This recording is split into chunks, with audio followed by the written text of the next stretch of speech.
दोस्तों इस हफ्ते की रोजगार पत्रिका में मिनिस्ट्री ऑफ डिफेंस का ऑफिशियल नोटिफिकेशन आया है, जिसमें थोड़ी बहुत वैकेंसी है, जिसमें स्टेनो की भी वैकेंसी है, क्लर्क की भी वैकेंसी है, बार्बर वगैरह की भी वैकेंसी है और थोड़ी बहुत और वैकेंसी है। तो आज की इस वीडियो में मैं यहाँ पर इसके ऑफिशियल नोटिफिकेशन की पूरी जानकारी बताने वाला हूँ। वैसे ये ऑफलाइन फॉर्म आया है तो पूरा ये भी बताऊंगा कैसे आपको इसके ऑफलाइन फॉर्म को फिल करना है और भेजना है, यानी कि कैसे आप इसमें डॉक्यूमेंट वगैरह लगाएंगे, क्या क्या डॉक्यूमेंट इसमें आपको लगाने पड़ेंगे, पूरी जानकारी आपको इस वीडियो में मिलेगी। तो वीडियो को शुरू से लेकर आखिरी तक पूरा देखिएगा। और दोस्तों अगर आप इसके रोजगार पत्रिका को डाउनलोड करना चाहते हैं तो आप मेरे टेलीग्राम चैनल को ज्वाइन कर सकते हैं। लिंक मैंने डिस्क्रिप्शन बॉक्स में दे रखी है, साथ में मेरे ब्लॉगिंग चैनल की लिंक आपको डिस्क्रिप्शन बॉक्स में मिल जाएगी। अगर आप भी ऑफलाइन वैकेंसीज वगैरह देखते रहते हैं तो आप मेरे टेलीग्राम चैनल को जरूर ज्वाइन कर सकते हैं। फटाफट से आ जाते हैं कंप्यूटर की स्क्रीन पर और बताते हैं क्या क्या जानकारी दे रखी है इसके नोटिफिकेशन में। जैसे कि आपको यहाँ पर नजर आ रहा है मिनिस्ट्री ऑफ डिफेंस का ये नोटिफिकेशन है, जिसमें लाइब्रेरियन, स्टेनो, एलडीसी यानी कि क्लर्क की वैकेंसी है, फायरमैन की वैकेंसी है।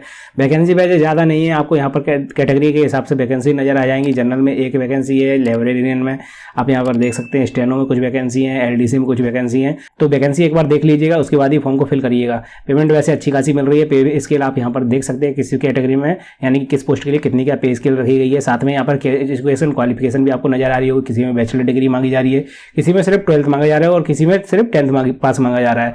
तो आप यहाँ पर देख सकते हैं कोई एक्सपीरियंस वगैरह भी नहीं मांगा जा रहा है आपसे। इसमें एज लिमिट की अगर मैं बात करूँ तो यहाँ पर एज लिमिट दे रखी है, टोटल 18 साल से 25 साल के बीच में आपकी एज लिमिट होनी चाहिए। जनरल और ईडब्ल्यूएस कैटेगरी के लिए, ओबीसी के लिए यहाँ पर 18 साल से 28 साल के बीच में दे रखी है।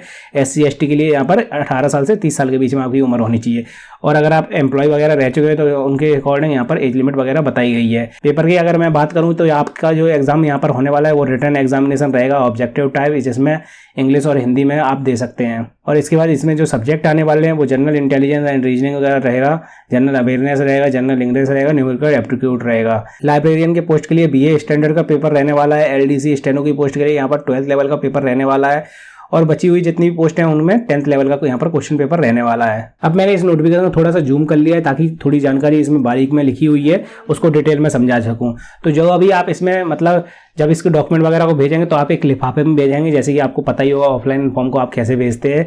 तो उसके ऊपर आपको ये मतलब कैपिटल लेटर में मेंशन करना पड़ेगा एप्लीकेशन फॉर द पोस्ट हो, यहाँ पे आप पोस्ट का नाम लिखना पड़ेगा जिस पोस्ट के लिए आप फॉर्म को फिल कर रहे हैं। और जो इस एप्लीकेशन फॉर्म की लास्ट डेट है वो यहाँ पर 21 दिन की रखी गई है, यानी कि 21 दिन का आपको टाइम दिया जा रहा है। जिस डेट में ये ऑफिशियल नोटिफिकेशन आया है यहाँ पर रोजगार पत्रिका में, जिस डेट में ये आया है नोटिफिकेशन, उस डेट से यहाँ पर आपको 21 दिन का टाइम दिया जा रहा है। तो जल्दी से जल्दी फॉर्म को फिल कर लीजिएगा। और रोजगार पत्रिका को डाउनलोड करने के लिए मैंने आपको बता दिया, आप मेरे टेलीग्राम चैनल पर जुड़ सकते हैं। अब बात करते हैं इसमें क्या क्या डॉक्यूमेंट्स वगैरह की भी और फोटो कितनी क्या आपको चाहिए उसके बारे में। तो यहाँ पर 4 आपको पासपोर्ट साइज फोटो चाहिए, सेल्फ रजिस्टर करके। आपको एक तो एप्लीकेशन फॉर्म के स्टार्टिंग में कॉर्नर में लगानी है, दूसरा आपको एक्नॉलेजमेंट में लगानी है सेल्फ रजिस्टर करके, और 2 आपको एप्लीकेशन फॉर्म के साथ में रखनी पड़ेंगी। और जितने भी आप इसमें एजुकेशन सर्टिफिकेट वगैरह डॉक्यूमेंट वगैरह लगाएंगे, अटैच करेंगे इसके साथ में, मतलब एप्लीकेशन फॉर्म के साथ में आप अटैच करेंगे, वो सभी ओरिजिनल की फोटोकॉपी होनी चाहिए और सभी को आपको सेल्फ अटेस्टेड करके लगाना है, यानी कि अपनी साइन करके सभी पे फोटोकॉपी पे उसको ही रखना है साथ में। यहाँ पर आपका एजुकेशन सर्टिफिकेट रहेगा जिस पोस्ट के लिए आप फॉर्म फिल कर रहे हैं। जैसे कि अगर आप ग्रेजुएशन की पोस्ट के लिए फॉर्म फिल कर रहे हैं तो आपको ग्रेजुएशन का मतलब मार्कशीट, साथ में 10th की मार्कशीट, साथ में 12th की मार्कशीट, तीनों की मार्कशीट की फोटोकॉपी करवानी है, उसको सेल्फ अटेस्टेड करना है।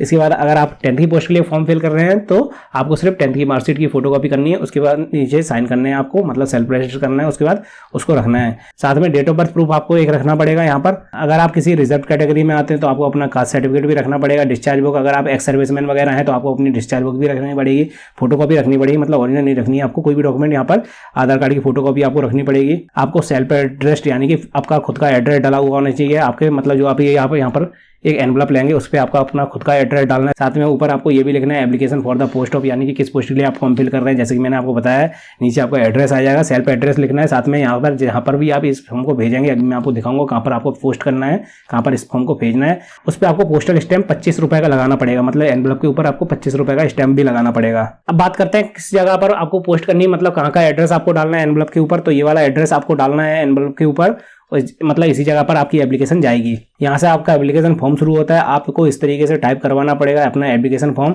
चाहे तो आप मेरी वेबसाइट www.formjanकारी.com को विजिट कर सकते हैं, जहाँ पर मैं इसके मतलब ऑफलाइन फॉर्म को डाल दूंगा टाइप करके, तो आप उसको डाउनलोड कर सकते हैं या फिर उसकी प्रिंट आउट निकाल के उसको फिल करके आप भेज सकते हैं। अब दिखा देते हैं आपको कैसे फिल करना है। यहाँ पर आपको अपनी फोटोग्राफ लगानी है जिसको आपको सेल्फ अटेस्ट करना है। फोटोग्राफ व्हाइट बैकग्राउंड की हो तो ज़्यादा अच्छा है, नहीं तो आपकी फोटोग्राफ भी रिजेक्ट हो जाती है या फिर फोटोग्राफ की वजह से आपका एप्लीकेशन फॉर्म भी रिजेक्ट हो सकता है। सबसे ऊपर तो आपको लिखना पड़ेगा किस पोस्ट के लिए आपको फॉर्म फिल कर रहे हैं, तो पोस्ट आप ऊपर से देख सकते हैं। यहाँ पर आपका कैंडिडेट का नाम आ जाएगा, नीचे पिताजी का नाम आ जाएगा, उसके नीचे माताजी का नाम आ जाएगा। जो भी आप यहाँ पर डिटेल्स को फिल करेंगे सभी को कैपिटल लेटर्स में आपको फिल करनी है और 10th की मार्कशीट से ही फिल करें तो ज़्यादा अच्छा है। नीचे आपकी डेट ऑफ बर्थ आ जाएगी, यहाँ पर आपको डे लिखना है, यहाँ पर मंथ लिखना है और यहाँ पर ईयर लिखना है। इसके बाद जेंडर यहाँ पर लिखना है और इसके बाद नीचे आपको एज कैलकुलेट करके लिखना है। आप किसी भी एज कैलकुलेटर का यूज कर सकते हैं, प्ले स्टोर से आप एज कैलकुलेटर डाउनलोड कर सकते हैं और उसमें आपको अपनी डेट ऑफ बर्थ डालनी पड़ेगी और जिस डेट को ये नोटिफिकेशन आया है ऑफिशियल नोटिफिकेशन, आप नोटिफिकेशन डाउनलोड कर सकते हैं। मैंने आपको बता ही दिया कैसे आपको डाउनलोड करना है इसका ऑफिशियल नोटिफिकेशन। तो वहाँ से आपको मतलब एज कैलकुलेट करके यहाँ पर फिल करनी पड़ेगी। नीचे आपका एड्रेस आ जाएगा, यहाँ पर जितने भी कॉलम डाले हुए हैं एड्रेस वाले। इसके बाद नीचे आपको अपनी एजुकेशन क्वालिफिकेशन वगैरह फिल करनी है, जैसे कि सीरियल नंबर 1 2 3 4 जितनी भी आप यहाँ पर एजुकेशन क्वालिफिकेशन डाल रहे हैं यहाँ पर आ जाएगी। आगे कौन सी मार्कशीट आप लगा रहे हैं, 10th 12th ग्रेजुएशन वगैरह जो भी आपने लगाई है, स्कूल का नाम कहाँ से आपने कंप्लीट किया है, इसके बाद बोर्ड का नाम आ जाएगा और आगे परसेंट आ जाएगी। तो परसेंट जो भी आपको फिल करनी है वो 2 डिजिट में होनी चाहिए, यानी कि अगर आपकी परसेंट 50.60 बनी है, यानी कि अगर आपकी परसेंट 50.60 बनी है तो आपको 50.60 ही लिखना पड़ेगा। यहाँ पर पॉइंट के बाद यहाँ पर 2 डिजिट आपको फिल करनी है। अगर आपकी परसेंट करेक्ट 60 है तो 60.00 आपको फिल करना है। इसके बाद आप यहाँ पर किस कैटेगरी में आए हैं यहाँ पर आपको टिक लगाना पड़ेगा। जनरल, ओबीसी, SC ST जो भी कैटेगरी अगर आपकी है उसमें आपको टिक लगाना है। एक्स सर्विसमैन अगर आप है तो यहाँ पर आपको अपनी डिटेल्स वगैरह फिल करनी पड़ेंगी। नीचे का ये आपको खाली छोड़ देना, ये ऑफिस यूज ओनली है। इसके बाद अगर आप एक्स सर्विसमैन वगैरह हैं तो यहाँ पर आपको अपनी डिटेल्स फिल करनी पड़ेंगी। इसके बाद नीचे यहाँ पर मैंने दूसरा पेज ज्वाइन कर दिया था, मतलब फोटो जो मैंने बनाई है उसमें दूसरा पेज इस तरफ मैंने ज्वाइन कर दिया था। तो यहाँ की डिटेल्स आपको यहाँ पर फिल करनी है। एक्स सर्विसमैन में मतलब आपने कितनी टाइम सर्विस किया है यहाँ पर आपको डिटेल फिल करनी पड़ेगी। एम्प्लॉयमेंट एक्सचेंज नंबर अगर आपके पास है तो यहाँ पर आपको यस करना है। उसके बाद यहाँ पर नंबर फिल करना पड़ेगा। आपके राज्य से आपका एम्प्लॉयमेंट एक्सचेंज बन जाता है, जो आपका रोजगार नंबर होता है वो आपको यहाँ पर फिल करना पड़ेगा। सेंट्रल गवर्नमेंट में काम कर चुके हैं, यहाँ पर सेंट्रल गवर्नमेंट के एम्प्लॉय रह चुके हैं, आप यहाँ पर यस कर सकते हैं। उसके बाद यहाँ पर नो भी कर सकते हैं, मतलब अगर आप कर चुके हैं तो आपको यहाँ पर अपनी डिटेल्स वगैरह फिल करनी पड़ेंगी। मोबाइल नंबर डालना है, ईमेल आईडी डालनी है, कैंडिडेट के सिग्नेचर यहाँ पर आ जाएंगे, प्लेस डालना है, डेट डालनी है नीचे। इसके बाद ये अगला पेज रहेगा जो वो ऑफिस यूज ओनली रहेगा। ऊपर का नीचे वाला हिस्सा ये रहेगा, ये भी आपको फिल करना पड़ेगा। यहाँ पर अपनी फोटो लगानी पड़ेगी आपको, यहाँ पर नेम वगैरह भरना पड़ेगा, डेट ऑफ बर्थ भरनी पड़ेगी, नाम किस पोस्ट के लिए आपने फॉर्म फिल किया है, यहाँ पर एड्रेस आ जाएगा और टेस्ट का वेन्यू वही आपको डाल के देंगे, ये आपको डालना नहीं है यहाँ पर। तो इस तरीके से आप भी अपने एप्लीकेशन फॉर्म को, अगर आप इसकी पोस्ट के लिए किसी भी पोस्ट के लिए फॉर्म को फिल करना चाहते हैं तो एप्लीकेशन फॉर्म को फिल कर सकते हैं। और मैंने फॉर्म डाउनलोड करने के लिए तो आपको बता ही दिया है, formjankari.com को विजिट कर सकते हैं या फिर मेरे टेलीग्राम चैनल को ज्वाइन कर सकते हैं, जहाँ पर मैंने इस वाली रोजगार पत्रिका की PDF डाल दी है। आप चाहें तो सर्च कर सकते हैं वहाँ पर, जिस डेट में ये वाली वीडियो आई है उसी डेट में आपको रोजगार पत्रिका भी मिल जाएगी। तो फटाफट से ज्वाइन कर लीजिए टेलीग्राम चैनल को और साथ में मेरे ब्लॉगिंग चैनल को भी सब्सक्राइब कर सकते हैं। और हाँ दोस्तों, अगर आपको इसके फॉर्म को फिल करने में कोई भी समस्या आ रही तो आप मुझसे कमेंट सेक्शन में पूछ सकते हैं, चाहे तो मुझे इंस्टाग्राम पर फॉलो करके उस पर मुझसे मैसेज करके पूछ सकते हैं। कोशिश करूँगा आपके कमेंट और मैसेज का रिप्लाई करने की।